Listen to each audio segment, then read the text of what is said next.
Hello everyone, ಇವಾಗ ನಾವು KCET score card ಯಾವ ಥರ ಇರುತ್ತೆ ಅಂತ ಡಿಸ್ಕಸ್ ಮಾಡೋಣ. ಸೊ ಇನ್ನು ಕೆಲವೇ ದಿನಗಳಲ್ಲಿ ನಿಮ್ಮದು KCET ರಿಸಲ್ಟ್ನ ಪಬ್ಲಿಷ್ ಮಾಡ್ತಾರೆ. ಬಟ್ KCET ಸ್ಕೋರ್ ಕಾರ್ಡಲ್ಲಿ ಏನೇ ಇನ್ಫಾರ್ಮೇಷನ್ ಇರುತ್ತೆ, ಯಾವ ರ್ಯಾಂಕ್ನ ಕೊಟ್ಟಿರ್ತಾರೆ ಮತ್ತು ಆ ಒಂದು ರ್ಯಾಂಕ್ನ ಅನೌನ್ಸ್ ಮಾಡಬೇಕಾದ್ರೆ ಯಾವ ಸಬ್ಜೆಕ್ಟ್ನ ಕನ್ಸಿಡರ್ ಮಾಡ್ತಾರೆ ಅಂತ ಈ ವಿಡಿಯೋದಲ್ಲಿ ಡಿಸ್ಕಸ್ ಮಾಡೋಣ. ಸೊ ಇನ್ಫಾರ್ಮೇಷನ್ ನಿಮಗೆ ತುಂಬ ಯೂಸ್ಫುಲ್ ಆಗುತ್ತೆ, ಹಾಗಾಗಿ ಇವಾಗಲೇ ವಿಡಿಯೋ ಲೈಕ್ ಮಾಡಿ. ಮತ್ತು ಇನ್ನೂವರೆಗೆ ಯಾರು ನಮ್ಮ ಚಾನಲ್ಗೆ ಸಬ್ಸ್ಕ್ರೈಬ್ ಮಾಡ್ಕೊಂಡಿಲ್ಲ, ಈ ವಿಡಿಯೋ ಕೆಳಗಡೆ ಒಂದು ಸಬ್ಸ್ಕ್ರೈಬ್ ಬಟನ್ ಕಾಣುತ್ತೆ, ಅದ್ರ ಮೇಲೆ ಕ್ಲಿಕ್ ಮಾಡಿ ಸಬ್ಸ್ಕ್ರೈಬ್ ಮಾಡ್ಕೊಳ್ಳಿ. ಮತ್ತು ಪಕ್ಕದಲ್ಲಿ ಒಂದು ಬೆಲ್ ಐಕನ್ ಕಾಣುತ್ತೆ, ಅದನ್ನು ಕೂಡ ಕ್ಲಿಕ್ ಮಾಡಿರಿ. ಸೊ ಇವಾಗ ನಿಮಗೆ ಫಸ್ಟ್ಗೆ KCET ಸ್ಕೋರ್ ಕಾರ್ಡಲ್ಲಿ ಒಂದು ಕಡೆ ಡಿಸಿಪ್ಲಿನ್ನ ಮೆನ್ಷನ್ ಮಾಡಿರ್ತಾರೆ ಮತ್ತು ಇನ್ನೊಂದು ಕಡೆ ರ್ಯಾಂಕ್ನ ಮೆನ್ಷನ್ ಮಾಡಿರ್ತಾರೆ. ಸೊ ಇದರಲ್ಲಿ ಫಸ್ಟ್ಗೆ ನಿಮಗೆ ಇಂಜಿನಿಯರಿಂಗ್ ರ್ಯಾಂಕ್ನ ಕೊಟ್ಟಿರ್ತಾರೆ. ಸೊ ಇಂಜಿನಿಯರಿಂಗ್ ರ್ಯಾಂಕ್ನ ಪಬ್ಲಿಷ್ ಮಾಡೋಕ್ಕೆ ನಿಮ್ಮದು PCM ಸಬ್ಜೆಕ್ಟ್ದು ಮಾರ್ಕ್ಸ್ನ ಕನ್ಸಿಡರ್ ಮಾಡ್ತಾರೆ. ಸೊ ನಾವು ನೆಕ್ಸ್ಟ್ ವಿಡಿಯೋದಲ್ಲಿ ಇದ್ರ ಬಗ್ಗೆ ಡಿಸ್ಕಸ್ ಮಾಡೋಣ. ಅದೇ PUC ಆಗಿರ್ಬೋದು ಮತ್ತು KCET ಆಗಿರ್ಬೋದು, ಇದರಲ್ಲಿ ಯಾವ ಸಬ್ಜೆಕ್ಟ್ನ ಕನ್ಸಿಡರ್ ಮಾಡ್ತಾರೆ ಅಂತ. ಬಟ್ ಇವಾಗ ಸಬ್ಜೆಕ್ಟ್ನ ಅಷ್ಟೇ ನೋಡ್ತಾ ಇದ್ದೀವಿ. ಸೊ ಇಂಜಿನಿಯರಿಂಗ್ ರ್ಯಾಂಕ್ಗೋಸ್ಕರ ನಿಮಗೆ PCM ಸಬ್ಜೆಕ್ಟ್ನ ಕನ್ಸಿಡರ್ ಮಾಡ್ತಾರೆ. ಹಾಗೆಯೇ ಮೆಡಿಕಲ್ ಅಥವಾ ಡೆಂಟಲ್ ರ್ಯಾಂಕನ್ನು ನಿಮಗೆ ಸಪ್ರೇಟಾಗಿ ಪಬ್ಲಿಷ್ ಮಾಡ್ತಾರೆ. ಸೊ ನಿಮಗೆ NTA ಅವರು ನಿಮಗೆ ಸ್ಕೋರ್ ಕಾರ್ಡ್ನ ಸಪ್ರೇಟಾಗಿ ಕೊಡ್ತಾರೆ.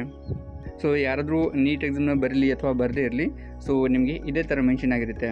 ಸೊ ಒಂದು ವೇಳೆ ನೀವೇನಾದರೂ ನೀಟ್ ಎಕ್ಸಾಮ್ನ ಬರೆದಿದ್ರೆ, ಸೊ ನೀಟ್ ರಿಸಲ್ಟ್ ಪಬ್ಲಿಷ್ ಆದಾಗ ನಿಮಗೆ ಸಪ್ರೇಟಾಗಿ ಸ್ಕೋರ್ ಕಾರ್ಡ್ನ ಕೊಡ್ತಾರೆ. ಬಟ್ KCET ಸ್ಕೋರ್ ಕಾರ್ಡಲ್ಲಿ ನಿಮ್ಮದು ರ್ಯಾಂಕ್ನ ಇಲ್ಲಿ ಮೆನ್ಷನ್ ಮಾಡಲ್ಲ. ಹಾಗೆಯೇ ನೆಕ್ಸ್ಟ್ ಬರ್ದು BNY ಕೋರ್ಸ್ ಅಂತ. ಸೊ ಇದಕ್ಕೆ ನಿಮಗೆ PCB ಸಬ್ಜೆಕ್ಟ್ದು ಮಾರ್ಕ್ಸ್ನ ಕನ್ಸಿಡರ್ ಮಾಡ್ತಾರೆ. ಹಾಗೆಯೇ ನಾಟ ಅಥವಾ ಆರ್ಕಿಟೆಕ್ಚರ್ಗೆ ನಿಮಗೆ ಇದಕ್ಕೂ ಕೂಡ ಸಪ್ರೇಟಾಗಿ ಸ್ಕೋರ್ ಕಾರ್ಡ್ನ ಕೊಡ್ತಾರೆ. ನೆಕ್ಸ್ಟ್ ಬರ್ದು BSc ಅಗ್ರಿಕಲ್ಚರ್ ಅಥವಾ ಫಾರ್ಮ್ ಸೈನ್ಸ್ ಕೋರ್ಸಸ್ ಮತ್ತು ವೆಟರ್ನರಿ. ಸೊ ಇಲ್ಲಿ ನಿಮಗೆ 2 ರ್ಯಾಂಕ್ನ ಕೊಡ್ತಾರೆ. ಸೊ BSc ಅಗ್ರಿಕಲ್ಚರ್ ಅಥವಾ ಫಾರ್ಮ್ ಸೈನ್ಸ್ ಕೋರ್ಸ್ಗೆ ಒಂದು ಜನರಲ್ ರ್ಯಾಂಕ್ ಇರುತ್ತೆ ಮತ್ತು ಇನ್ನೊಂದು ಪ್ರಾಕ್ಟಿಕಲ್ ರ್ಯಾಂಕ್ ಇರುತ್ತೆ. ಸೊ ಇವಾಗ ಯಾರು ಪ್ರಾಕ್ಟಿಕಲ್ ಎಕ್ಸಾಮ್ನ ಬರೆದಿರ್ತಾರೆ ಅವರಿಗೆ 2 ರ್ಯಾಂಕ್ನ ಕೊಟ್ಟಿರ್ತಾರೆ. ಬಟ್ ಯಾರು ಪ್ರಾಕ್ಟಿಕಲ್ ಎಕ್ಸಾಮ್ನ ಬರೆಯಲ್ಲ ಅವರಿಗೆ ಒಂದೇ ರ್ಯಾಂಕ್ ಇರುತ್ತೆ, ಅದು ಜನರಲ್ ರ್ಯಾಂಕ್ ಅಷ್ಟೇ. ಸೊ ಇವಾಗ ನಿಮಗೆ ಈ ಒಂದು ರ್ಯಾಂಕ್ನ ಪಬ್ಲಿಷ್ ಮಾಡೋಕ್ಕೆ PCMB ಸಬ್ಜೆಕ್ಟ್ನ ಕನ್ಸಿಡರ್ ಮಾಡ್ತಾರೆ. ಅಂದರೆ ಅಗ್ರಿಕಲ್ಚರ್ ಅಥವಾ ಬೇರೆ ಎಲ್ಲ ಫಾರ್ಮ್ ಸೈನ್ಸ್ ಕೋರ್ಸ್ಗೆ PCMB ಸಬ್ಜೆಕ್ಟ್ನ ಕನ್ಸಿಡರ್ ಮಾಡ್ತಾರೆ. ಬಟ್ ವೆಟರ್ನರಿ ಕೋರ್ಸ್ಗೆ ಓನ್ಲಿ PCB ಸಬ್ಜೆಕ್ಟ್ನ ಕನ್ಸಿಡರ್ ಮಾಡ್ತಾರೆ. ಹಾಗೆಯೇ ನೆಕ್ಸ್ಟ್ ಕೂಡ ಸೇಮ್ ಇರುತ್ತೆ ಪ್ರಾಕ್ಟಿಕಲ್ ರ್ಯಾಂಕಲ್ಲಿ. ಸೊ ಇಲ್ಲಿ ಕೂಡ BSc ಅಗ್ರಿ ಪ್ರಾಕ್ಟಿಕಲ್ ರ್ಯಾಂಕ್ ಮತ್ತು ವೆಟರ್ನರಿ ಪ್ರಾಕ್ಟಿಕಲ್ ರ್ಯಾಂಕ್ ಅಂತ 2 ಸಪ್ರೇಟ್ ಇರುತ್ತೆ. ಸೊ ಇದಕ್ಕೋಸ್ಕರ ನಿಮಗೆ ಪ್ರಾಕ್ಟಿಕಲ್ ಎಕ್ಸಾಮ್ದು ಮಾರ್ಕ್ಸ್ ಮತ್ತು PUC ಮತ್ತು KCET ಮಾರ್ಕ್ಸ್ನ ಕನ್ಸಿಡರ್ ಮಾಡ್ತಾರೆ. ಬಟ್ ಎಷ್ಟು ಪರ್ಸೆಂಟ್ನ ಕನ್ಸಿಡರ್ ಮಾಡ್ತಾರೆ ಅಂತ ನೆಕ್ಸ್ಟ್ ವಿಡಿಯೋದಲ್ಲಿ ಡಿಸ್ಕಸ್ ಮಾಡೋಣ. ಇವಾಗ ನೀವು ಜಸ್ಟ್ ಸಬ್ಜೆಕ್ಟ್ ಬಗ್ಗೆ ಅಷ್ಟೇ ತಿಳ್ಕೊಳ್ಳಿ. ಸೊ ಇಲ್ಲಿ ಕೂಡ ನಿಮಗೆ PCMB ಸಬ್ಜೆಕ್ಟ್ನ ಕನ್ಸಿಡರ್ ಮಾಡ್ತಾರೆ ಮತ್ತು ಇಲ್ಲಿ PCB ಸಬ್ಜೆಕ್ಟ್ನ ಕನ್ಸಿಡರ್ ಮಾಡ್ತಾರೆ. ಸೊ ಇಲ್ಲಿ ಯಾರು ಪ್ರಾಕ್ಟಿಕಲ್ ಎಕ್ಸಾಮ್ನ ಬರೆದಿರ್ತಾರೆ ಅವರು 2 ಕೋಟಾದಲ್ಲಿ ಸೀಟ್ನ ತೊಗೋಬೋದು. ಪ್ರಾಕ್ಟಿಕಲ್ ಕೋಟ ಆಗಿರ್ಬೋದು ಮತ್ತು ಜನರಲ್ ಕೋಟ ಆಗಿರ್ಬೋದು, 2ರಲ್ಲಿ ಕೂಡ ಅವರು ಸೀಟ್ನ ತೊಗೋಬೋದು. ಬಟ್ ಇದು ಅವ್ರದ್ದು ರ್ಯಾಂಕ್ ಮೇಲೆ ಡಿಪೆಂಡ್ ಇರುತ್ತೆ. ಬಟ್ ಯಾರು ಪ್ರಾಕ್ಟಿಕಲ್ ಎಕ್ಸಾಮ್ನ ಬರೆಯಲ್ಲ ಅವರು ಓನ್ಲಿ ಜನರಲ್ ಕೋಟದಲ್ಲಿ ಅಷ್ಟೇ ಸೀಟ್ನ ತೊಗೋಬೋದು. ಆದರೆ ಅವ್ರದ್ದು ರ್ಯಾಂಕ್ ಒಂದು ವೇಳೆ ಚೆನ್ನಾಗಿದ್ದರೆ ಸೊ ಅವ್ರದ್ದು ರ್ಯಾಂಕ್ ಬೇಸ್ ಮೇಲೆ ಸೀಟ್ನ ಅಲಾಟ್ ಮಾಡ್ತಾರೆ. ಹಾಗೆಯೇ ನೆಕ್ಸ್ಟ್ ಬರೋದು ಇವಾಗ BSc ನರ್ಸಿಂಗ್ ಅಂತ ಒಂದಿರುತ್ತೆ. ಸೊ ಇದಕ್ಕೂ ಕೂಡ ನಿಮಗೆ ಸಪ್ರೇಟಾಗಿ ರ್ಯಾಂಕ್ನ ಕೊಡ್ತಾರೆ. ಹಾಗೆಯೇ ಫಾರ್ಮಾ ಕೋರ್ಸಲ್ಲಿ ನಿಮಗೆ PCB ಆಗಿರ್ಬೋದು ಅಥವಾ PCM ಆಗಿರ್ಬೋದು. ಸೊ ಈ 3 ಸಬ್ಜೆಕ್ಟಲ್ಲಿ ಯಾವುದು ಜಾಸ್ತಿ ಇರುತ್ತೆ ಅದನ್ನು ಕನ್ಸಿಡರ್ ಮಾಡ್ತಾರೆ. ನೆಕ್ಸ್ಟ್ ಇಲ್ಲಿ ಫಾರ್ಮಾ ಡಿ ಅಂತ ಬರುತ್ತೆ. ಸೊ ಇಲ್ಲಿ ಕೂಡ ಸೇಮ್ ಇರುತ್ತೆ.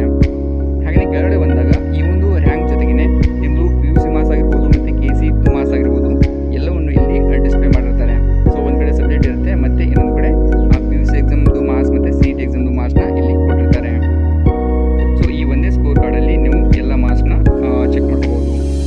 ಸೊ ಇವಾಗ ನಿಮಗೆ ಒಂದು ಸ್ವಲ್ಪ ಐಡಿಯಾ ಬಂದಿರ್ಬೋದು ನಿಮ್ಮದು ಸ್ಕೋರ್ ಕಾರ್ಡ್ ಯಾವ ಥರ ಕಾಣುತ್ತೆ ಮತ್ತು ಅದರಲ್ಲಿ ಏನೇ ಮೆನ್ಷನ್ ಮಾಡಿರ್ತಾರೆ ಹಂಗಂತ. ನಾನು ಆಲ್ರೆಡಿ ಹೇಳಿದ ಪ್ರಕಾರ ನೆಕ್ಸ್ಟ್ ವಿಡಿಯೋದಲ್ಲಿ PUCಯಿಂದ ಮತ್ತು KCETಯಿಂದ ಎಷ್ಟು ಪರ್ಸೆಂಟ್ ಕನ್ಸಿಡರ್ ಮಾಡ್ತಾರೆ ಮತ್ತು ಪ್ರಾಕ್ಟಿಕಲ್ ಎಕ್ಸಾಮ್ ಯಾರಾದರೂ ಬರ್ತಿದ್ರೆ ಅದರಿಂದ ಎಷ್ಟು ಪರ್ಸೆಂಟ್ ಕನ್ಸಿಡರ್ ಮಾಡ್ತಾರೆ ಅಂತ ನೆಕ್ಸ್ಟ್ ವಿಡಿಯೋದಲ್ಲಿ ಡೀಟೇಲಾಗಿ ಡಿಸ್ಕಸ್ ಮಾಡೋಣ. ಇವಾಗ ಈ ವಿಡಿಯೋ ಅಷ್ಟೇ. ಈ ಒಂದು ಇನ್ಫಾರ್ಮೇಷನ್ ನಿಮಗೆ ಯೂಸ್ಫುಲ್ ಆಗಿದ್ರೆ ನಿಮ್ಮ ಬೇರೆ ಫ್ರೆಂಡ್ಸ್ಗೆ ಯೂಸ್ಫುಲ್ ಆಗ್ಬೋದು. ಹಾಗಾಗಿ ಎಲ್ಲ ಕೌನ್ಸಿಲಿಂಗ್ ಗ್ರೂಪಲ್ಲಿ ಈ ವಿಡಿಯೋ ಶೇರ್ ಮಾಡಿ ಅವ್ರು ಕೂಡ ಇದ್ರ ಬಗ್ಗೆ ತಿಳ್ಕೊತಾರೆ. ಇದನ್ನು ಬಿಟ್ಟು ನಿಮ್ದು ಬೇರೆ ಡೌಟ್ ಇದ್ದರೆ ಅದನ್ನು ಕಮೆಂಟ್ ಬಾಕ್ಸಲ್ಲಿ ಟೈಪ್ ಮಾಡ್ಬೋದು. ನಾವು ಕೂಡ ಅದಕ್ಕೆ ರಿಪ್ಲೈ ಮಾಡೋಕ್ಕೆ ಟ್ರೈ ಮಾಡ್ತೀವಿ. ಮತ್ತು ಹಾಗೆಯೇ ಇದೇ ಥರ ನಿಮಗೆ ಕೌನ್ಸಿಲಿಂಗ್ ಎಲ್ಲ ಇನ್ಫಾರ್ಮೇಷನ್ ಸಿಗ್ತಾ ಇರುತ್ತೆ. ಹಾಗಾಗಿ ತಪ್ಪದೆ ಚಾನಲ್ಗೆ ಸಬ್ಸ್ಕ್ರೈಬ್ ಮಾಡಿರಿ. Thanks for watching. ಟಾಟಾ.